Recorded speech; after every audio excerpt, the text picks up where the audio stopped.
আপনি কি জানেন ইউরোপের এমন একটা দেশ আছে যেখানে মানুষ সময়কে ঘৃণা করে নষ্ট করতে আর নিয়ম ভাঙাকে মনে করে অপরাধ, যে দেশে এক সময় ধ্বংস হয়ে গিয়েছিল যুদ্ধের আগুনে, অথচ আজ সেই দেশই পৃথিবীর অন্যতম শক্তিশালী অর্থনীতি। হ্যাঁ, আমি বলছি জার্মানির কথা। এক দেশ যা পৃথিবীকে শৃঙ্খলা, প্রযুক্তি আর সহনশীলতার নতুন সংজ্ঞা শিখিয়েছে। আজ আমি আপনাকে শোনাবো জার্মানি সম্পর্কে এমন কিছু অজানা তথ্য ও বাস্তবতা যা শুনলে আপনি সত্যি চমকে উঠবেন। তাহলে চলুন শুরু করা যাক। জার্মানরা সময়ের প্রতি পাগল। জার্মানিতে সময় মানে ধর্ম। 1 মিনিট দেরি মানেই অসভ্যতা। অফিসে হোক, বাসে হোক বা বন্ধুর সঙ্গে দেখা, সময় মেনে চলা তাদের সংস্কৃতির অংশ। ট্রেন 10টা 5 মিনিট ছাড়বে মানে 10টা 5তেই ঠিক ছাড়বে, 1 সেকেন্ডও আগে বা পরে না। এটাই জার্মানির নিখুঁত সিস্টেমের রহস্য। কাজের নেশা, অলসতা শত্রু। জার্মানরা কাজকে শুধু দায়িত্ব নয়, এক ধরনের গর্ব মনে করে। তারা ওয়ার্ক লাইফ ব্যালেন্স মানে ঠিকই বুঝে, কিন্তু কাজের সময় অলসতা তাদের কাছে পাপ। তাই এ দেশ আজ ইউরোপের সবচেয়ে শক্তিশালী ইন্ডাস্ট্রিয়াল নেশন। গাড়ি থেকে রকেট, সবকিছুতেই জার্মান ব্র্যান্ডের ছাপ। গাড়ির দেশ জার্মানি। মার্সিডিজ, বিএমডাব্লিউ, ওডি, ভক্সওয়াগন সব ব্র্যান্ডই জার্মানির। আর মজার ব্যাপার হলো কিছু হাইওয়েতে কোনো স্পিড লিমিট নেই, মানে আপনি 250 কিলোমিটার গতিতে গাড়ি চালালেও আইন ভাঙবেন না। তবুও দুর্ঘটনা হয় খুব কম, কারণ শৃঙ্খলা ও দক্ষতা। যুদ্ধের ধ্বংস থেকে স্বপ্নের পুনর্জন্ম।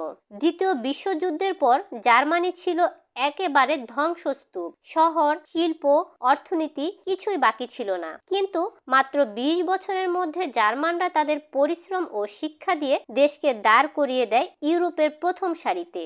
এটা ইতিহাসে পরিচিত জার্মান ইকোনমিক মিরাক্কেল নামে। বিনামূল্যে শিক্ষা, হ্যাঁ, বিশ্ববিদ্যালয়েও। জানলে অবাক হবেন, জার্মানির সরকারি বিশ্ববিদ্যালয়গুলোতে টিউশন ফি একদম ফ্রি, বিদেশি ছাত্রদের জন্যও। আপনি যদি পড়াশোনা করতে চান তাহলে জার্মানি আপনাকে দেবে মানসম্মত শিক্ষা, ফ্রি টিউশন আর অসাধারণ গবেষণার সুযোগ।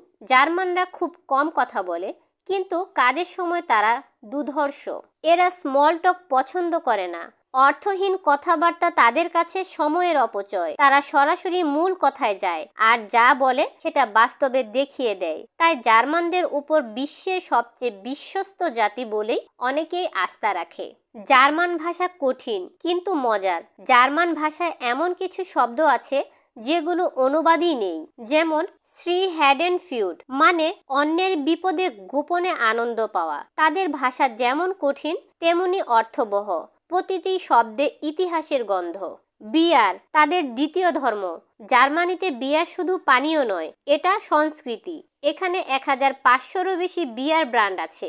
আর প্রতি বছর অক্টোবর ফেস্ট নামে বিশাল উৎসব হয়, যেখানে লাখো মানুষ শুধু বিয়ার উপভোগ করতে জড়ো হয়। তারা বলে water is fine but beer is better. পরিবেশ প্রেমী জাতি। জার্মানরা পৃথিবীর অন্যতম পরিবেশ বান্ধব জাতি। তাদের বাড়িতে আবর্জনা আলাদা করে ফেলা বাধ্যতামূলক। বিদ্যুতের বড় অংশ আসে সৌর ও বায়ু শক্তি থেকে, তাই তাদের শহরগুলো পরিষ্কার আর আকাশ থাকে নীল। কঠিন নাগরিকত্ব কিন্তু উচ্চমানের জীবন। জার্মানিতে স্থায়ী হওয়া সহজ নয়। ভাষা জানতে হয়, সংস্কৃতির সাথে মানিয়ে নিতে হয়, আর নিয়ম মেনে চলতে হয় কঠোরভাবে। কিন্তু একবার নাগরিক হয়ে গেলে আপনি পাবেন বিশ্বের অন্যতম সেরা স্বাস্থ্যসেবা, নিরাপত্তা ও জীবনযাত্রা। তাই অনেকেই বলে জার্মানিতে জীবন কঠিন কিন্তু সুন্দর। তারা জন্মদিনের আগে কাউকে হ্যাপি বার্থডে বলে না, এটা ব্যাড লাক। তারা রাস্তায় লাল সিগন্যালে থামে, এমনকি যদি কোনো গাড়ি না থাকে তবুও। আর অফিসে বসের সঙ্গে কফি খাওয়ার সময় সবাই নিজের কাপ নিজেই ধুয়ে রাখে। এটাই জার্মানির শিক্ষা, সম্মান, দায়িত্ব আর নিয়মই উন্নতির চাবিকাঠি। তাই বলুন তো, জার্মানি কি আসলেই শুধু প্রযুক্তির দেশ, নাকি এক জীবন্ত উদাহরণ শৃঙ্খলাই শক্তি? কমেন্টে লিখে জানান জার্মানির কোন দিকটা আপনাকে সবচেয়ে অবাক করেছে। আর যদি এমন দেশি বিদেশির অজানা গল্প ভালো লাগে তাহলে চ্যানেলটা সাবস্ক্রাইব করুন, লাইক দিন আর ভিডিওটা বন্ধুদের সাথে শেয়ার করুন। ধন্যবাদ। দেখা হবে পরের রহস্যে।